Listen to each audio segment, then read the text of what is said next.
A história do direito português começa por volta de 19 a.C., quando se inicia o domínio do Império Romano na Península Ibérica, habitada até então por inúmeros povos, celtas, os íberos, tartécios, os cartagineses, os lusitanos e outros, que aos poucos foram adotando a língua latina, ainda que de modo peculiar, em detrimento de suas próprias línguas.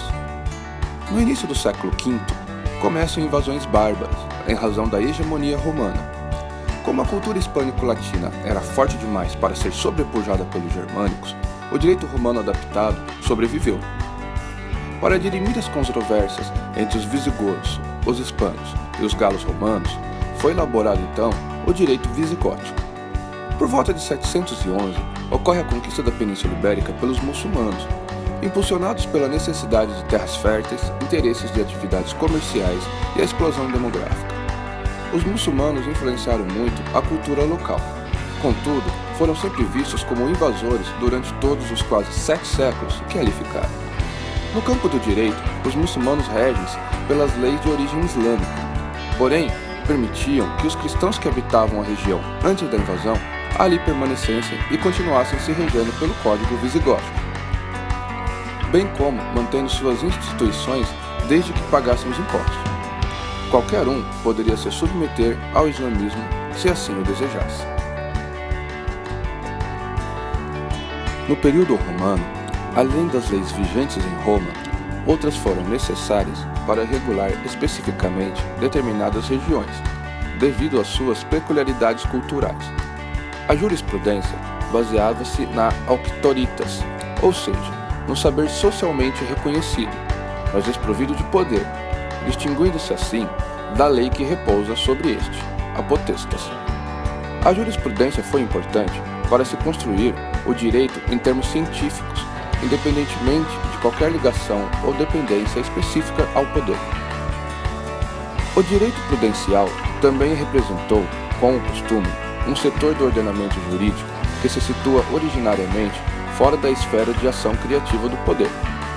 Era uma ordem normativa, criada pelos prudentes, conhecedores do direito, que possuíam autoridade para declarar a verdade jurídica nos casos concretos. Citando algumas das principais fontes do direito romano, temos as leges, que eram as normas escritas, o ius, relacionado ao sistema jurídico e doutrinas, e a negócia, que eram documentos dos atos jurídicos. Também haviam as constituições imperiais, através das quais o imperador exercia seu poder legislativo com o uso de instrumentos denominados edicta, decreta, rescripta e mandata.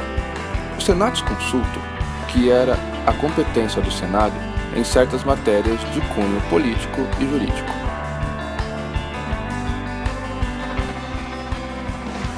Houve também a adoção de normas específicas, como as normas dos povos indígenas, que já habitavam a península e tinham costumes e regras próprias, que foram adotadas na aplicação do direito pelos romanos àqueles povos, as normas ius gentium, normas especiais romanas hispânicas e normas do direito romano comum, os estatutos locais.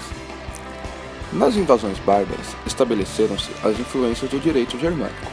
Primeiramente, os povos ainda se utilizavam de costumes e leis próprias, havendo posteriormente uma espécie de unificação do direito.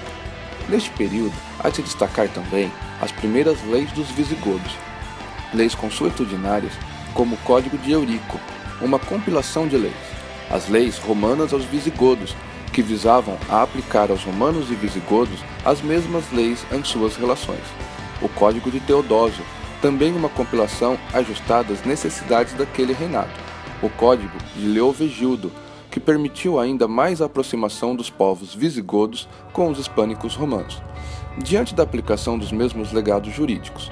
Por fim, os códigos e normas visigóticas, que foram muito importantes, pois resultaram daquilo que a sociedade refletia na época, e na ascensão e convivência cada vez maior daqueles povos. Finalmente, o domínio muçulmano, por volta de 720 d.C., trouxeram um forte vínculo político-religioso ao direito. As fontes do direito eram praticamente preceitos morais e religiosos, ditados por Deus e fruto da vontade de Alá, segundo o conceito da religião e do Corão, que fundiram-se aos códigos e leis vigentes dos romanos e germânicos. Já formadas as bases do direito português, é de se destacar seus institutos legislativos, que já começam a solidificarem-se na história. Destacam-se os conselhos e câmaras, que detinham funções de executivo e legislativo, e as leis gerais, que abarcavam todo o território português, apesar de só participarem de suas formulações e aprovações, inicialmente, a nobreza e o clero e, posteriormente, o povo, inclusive com representantes. Outra fonte importante na consolidação do direito português foram as ordenações, espécies de compilações das leis existentes de forma sistemática e organizada, elaborando-se assim os códigos portugueses. Relevantes também foram as ordenações afoncinas, as ordenações manuelinas e as ordenações filipinas.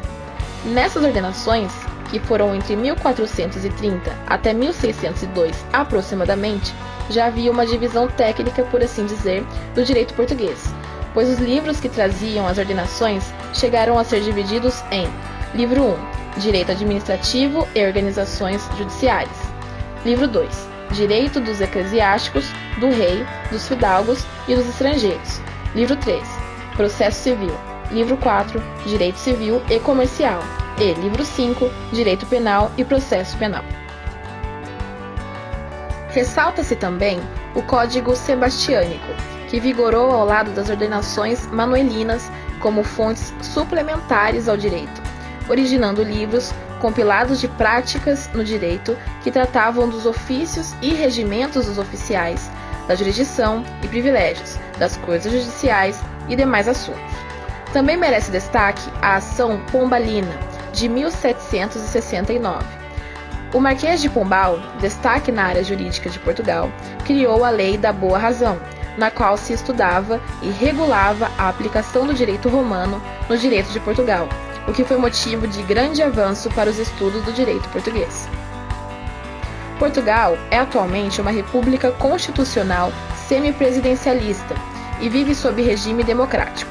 Foi proclamada a República em 5 de outubro de 1910 e a atual Constituição do país foi promulgada em 2 de abril de 1976. Assim como no Brasil, tem no sufrágio o seu principal pilar para o exercício da democracia e da digna representação popular nas instituições político-administrativas. Estudar o direito lusitano é também estudar a formação do direito brasileiro. A condição de colônia portuguesa proporcionou as bases do caminho percorrido para o entendimento da estrutura do direito no Brasil. Apesar da ocupação indígena na chegada dos portugueses, foram-lhes impostos uma tradição cultural e um sistema de legalidade alienígena, herdeiro da tradição jurídica que remonta inclusive ao direito romano. A partir do empreendimento colonizador lusitano, foram importados modelos jurídicos, instâncias processuais e outros institutos. É importante salientar que, contrapondo-se à ideia de uma centralização jurídica ocidental moderna, elucidada pela historiografia oficial, o direito brasileiro é também fruto de concepções plurais, de direito comunitário próprio.